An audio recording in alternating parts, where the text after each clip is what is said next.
কেন অমুক ইঞ্জিনিয়ার, কেন অমুক ডাক্তার, কেন আমি রিক্সা চালাই। আহা। আসসালামু আলাইকুম।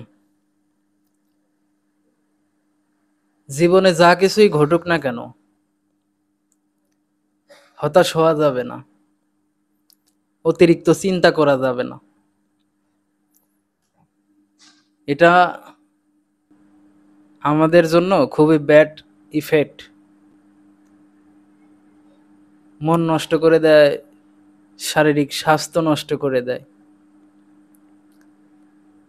আপনি এমন অনেক দেখবেন, অনেক যোগ্যতা থাকা সত্ত্বেও সে সফল হতে পারেনি। আবার এমন অনেক মানুষও আছে দেখবেন, যোগ্যতা নাই কিন্তু অনেক কিছু পেয়ে গেছে। এইগুলা নিয়ে চিন্তা করা যাবে না, এগুলা শুধুই অহেতুক। আপনি সফলতা মানে কি বোঝেন? মানে বাড়ি গাড়ি হতেই হবে, টাকা পয়সা হতেই হবে। একজন মানুষ দামি গাড়িতে চড়ে, তার মানে কি সে সফল? আর একজন মানুষ রিক্সায় চলাফেরা করে, সে কি সফল না? এইটা সফলতার উদাহরণ হতে পারে না। যার যার অবস্থান থেকে প্রত্যেক মানুষই সফল। আপনি যা কিছুই করেন না কেন, আপনি আপনার সর্বোচ্চ চেষ্টা দিয়েই করছেন বা করতেছেন। সফলতা মানেই সবকিছু পাওয়া না। আপনি কতটুকু চেষ্টা করলেন, তার ফল কতটুকু পেলেন, এটাই সবচেয়ে বড় বিষয়। পৃথিবীতে এমন অনেক মানুষ আছে যাদের সবকিছু আছে,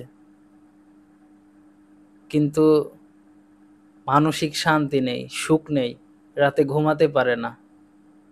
অথচ আপনি দেখবেন আপনার আশেপাশে অনেক মানুষ আছে, ঠিক মতো ৩ বেলা খাইতে পারে না, ঘুমাইতে পারে না, থাকার জায়গা নেই, কিন্তু তারা নিজেকে সুখী ভাবে, অনেক সুখী ভাবে।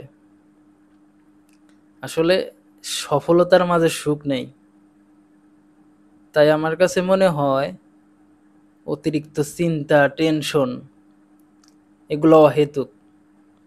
কেন এটা পেলাম না, কেন ওইটা পেলাম না, কেন এটা হইতে পারলাম না, কেন অমুক ইঞ্জিনিয়ার, কেন অমুক ডাক্তার, কেন আমি রিক্সা চালাই। আহা। এগুলো অহেতুক চিন্তা ভাবনা।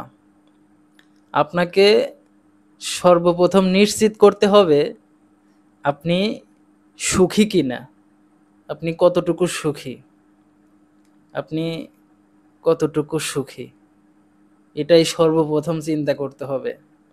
আপনি যত বড় টাকা পয়সা ধন দৌলত বা যত ক্ষমতাধরই হন না কেন, আপনার মনে যদি টেনশন থাকে, চিন্তা থাকে, তাহলে আপনি সুখী হতে পারবেন না।